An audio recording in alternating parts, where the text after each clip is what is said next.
Yeah, the Christian Wilkins deal was the other one that you mentioned. They chose not to franchise tag him. And this is weird for a couple of reasons. Number one, that draft class that he came out of for interior players is insane. Like, a ton of these guys, and all of them have ended up not just good, but getting paid, the big second contract. And Christian Wilkins is the one that hasn't been.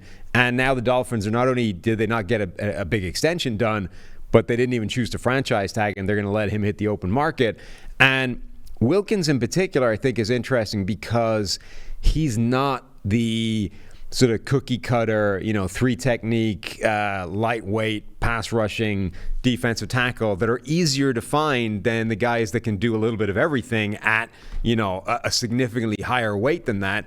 And I feel like those guys are becoming more valued again, like the Dexter Lawrences of the world. Lawrence is one of one right now, but a lot of teams are trying to find that guy as opposed to, just a good pass rushing interior defensive lineman.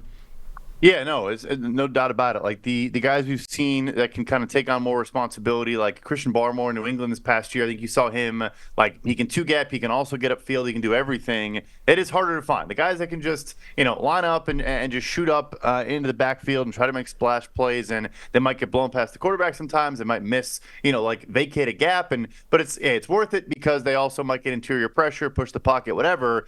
Guys that can do it all is harder to find. Yeah, I think Christian Wilkins is the belle of the ball, so to speak. I think he now is, after the franchise tags, the prize of free agency. I think his market's going to be kind of insane. And look, there's just, I think, so many teams that would want to get in this market. Looks like a good guy. He's a funny guy, goofy guy, plays also an insane amount of snaps at that position, too. He's a 900-plus snap guy, on the interior defensive line. And they have good players there. Zach Sealer and Raekwon Davis is also a solid rotational piece. So I think he just plays a lot because he's that good. I think his market's going to be pretty nuts.